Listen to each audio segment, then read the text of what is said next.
Let's go ahead and get it. Sensor limitations. We know electric trucks and all types of autonomous driving vehicles have sensors, but whenever it rains, snows, or fog, that can affect the sensor's performance. So that needs to be updated and that needs to be fixed. Number two, sensor interference. There are electromagnetic interference or signal jamming that can disrupt sensors. And over the years, we have seen people who deliberately have set up these trucks and other autonomous vehicles to fail. So if you're driving one of these vehicles, you need to make sure that the sensor is wiped off. You need to make sure, just like your headlights, you want to wipe off your headlights, you want to wipe off your sensors, whether that's in the front, the back, the rear. Keep those sensors clean. Number three, mapping accuracy. Accurate and up-to-date maps are critical for self-driving vehicles and for discrepancies in outdated information. We've all used Google Maps before. Imagine if a bridge was out and we're trying to drive, say, to Texas or to California, and a bridge is out. So we need to get updated sensors and updated information. Whenever you drive, we don't unfold a map anymore. That's old, OLD. We're using Google Maps, we're using GPS. Next, cybersecurity. I'm a really big person on cybersecurity. Autonomous vehicles are subject to hacking, potentials leading to unauthorized control and manipulation. As the automotive industry and the driver's ed industry moves forward, we need to be prepared for updated security in terms of vehicles, just like on Zoom. When we had COVID, people were hacking into Zoom, hacking into different things, and we need to get these systems updated. Next, data privacy concerns. When you get a Cybertruck or any type of autonomous vehicle, they know everything about you. They know your mom's maiden name, they know your birth date, they know your social security number, they know where you live, they know when you graduated. So there's a huge privacy concern issue. Those third parties who have that information, that is a gold, G-O-L-D, mind, M-I-N-D of information. So gathering and strong, massive amounts of data raises privacy issues and concerns. They need to be more carefully managed, or yet let the customer have control of their data. Next, liability and legal situations. You remember Elon said there will be more deaths before there will be truly successful autonomous driving vehicles. We've all heard of the stories of people walking between cars, pedestrians who walk out in front of an autonomous car. The car does not recognize that that is a pedestrian, and they're killed. More information needs to be given to the general public before we just run out and drive these vehicles. Determining responsibility and liability. Is it Tesla's fault? Is it General Motors' fault? Is it the pedestrian's fault? Is it the city's fault? Someone needs to take personal responsibility. And you know, I'm a big person on personal responsibility when you drive. Next, human interaction. We're all human. We all interact with things daily. I'm in the lab. I interact with different things all the time. Effective communication between self-driving vehicles and human-driven vehicles and pedestrians are critical. I mentioned to you before, if an autonomous vehicle is making a right turn and it does not sense the pedestrian or bicyclist walking or riding a bike, they're going to make a right turn and kill someone. That is called the right hook, H-O-O-K. It's really important that we understand that these elements will help us become better drivers.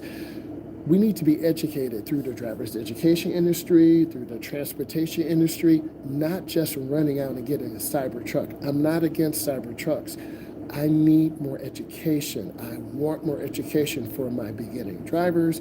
I want more education for the general public because the Cybertruck is a magnificent development, but also it brings new dangers into the public. System failures. Software and hardware failures could compromise the vehicle's ability to navigate safely. We do hear from time to time that senior citizens have a stroke or a heart attack. But when we have so many autonomous driving vehicles or a Cybertruck, now we're putting ourselves in danger at a greater risk because these systems are always updating, just like our phones. We can be in the middle of a conversation and an update. So we want to make sure we set updates for our vehicles during off-peak hours.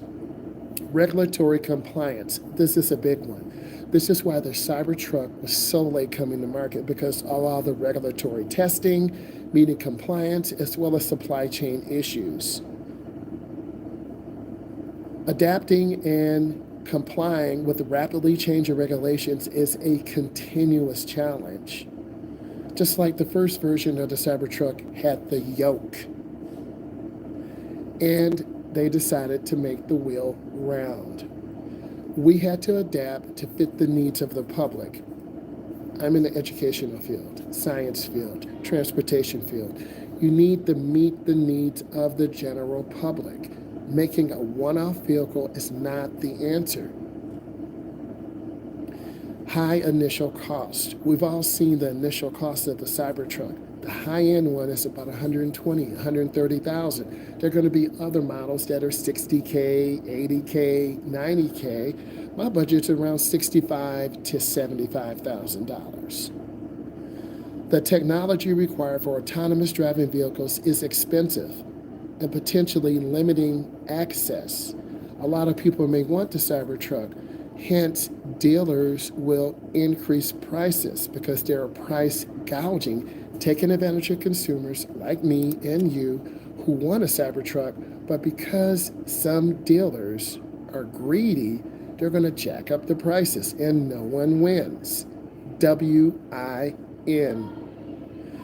Ethical decision making. Programming vehicles to make ethical decisions in emergency situations raises moral and psychological questions. I've talked about this early on in my driver's education programs. If the Cybertruck knows that it's going to contact someone, it sees there's an older man, there's a younger man, there's a teenage, and then there's a toddler. Who decides will be run over? Ethical decision. Many of you say, well, the older man has had his life, we'll let him die. That's an ethical decision. I'm against killing anyone. We're putting that decision in front of an ethical making program. That's not right. Next. Limited autonomy in certain environments. Self-driving vehicles may struggle in complex urban environments or under certain weather conditions. I live in the East. There's a lot of different terrain. The roads aren't as flat. There's a lot of elements that a Cybertruck will deal with in a downtown area. There needs to be updates to the system. Infrastructure compatibility. Autonomous vehicles require advanced infrastructure and optimum functioning, which might not be universally available. In different areas, different updates will come out at different times. We need a universal update that will come to all vehicles at all times. The dealers of these vehicles need to be sending text messages, emails, or phone calls to the customers. Hey, you're in the north, you're in the west, you're in the east, you're in the south, you're in the Midwest. There's an update that is relative to your area of the country. Energy consumption. We all love our Cybertrucks, but they suck up energy. Your electric bill will go up. Don't be mistaken. Don't think, oh, I'm good. You're not good. Electric vehicles need sufficient energy, and a long journey may require careful energy management. We're already in an infrastructure across the United States that's dated. Transformers are blowing up all the time. Blackouts happen across the country, particularly in California and Nevada. The infrastructure is already on the brink of shutting down. DOWN. How do I, as a consumer, prepare for this when I have a weak infrastructure in my area? There's so many things to consider. Public perception. The perception is mixed. The Cybertruck, in many people's eyes, is very beautiful and sexy. SEXY. Other people think it's a pig. PIG. A stainless steel pig. It depends on what you believe. Many people believe it's a very modern design. It's aerodynamic. Whatever technology happens at a higher level, it will slowly matriculate down to passenger cars, trucks, and then driver's education. Maintenance and repairs. Specialized maintenance and repair services may be required for autonomous vehicles.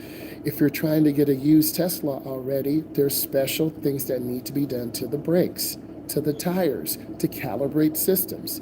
This is unnecessary cost. You've seen some of my videos, what I've actually talked about and showed you Teslas. But a battery could be $12,000 to $14,000 if the buyer doesn't know what he or she is looking for. Buyer beware. Environmental impact. The production and disposal of electric and autonomous vehicles may have a huge environmental consequence. I know a former engineer from the Big Three. They start with an F. They said to me, where are we going to put all these batteries once they're done? Are we going to dump them back in third world countries? No. They're not feasible yet. No, I'm not a coal hug burning person. I like technology. I push technology in the lab and in the classroom. But where are we going to put those batteries that are done? That's not a good mix.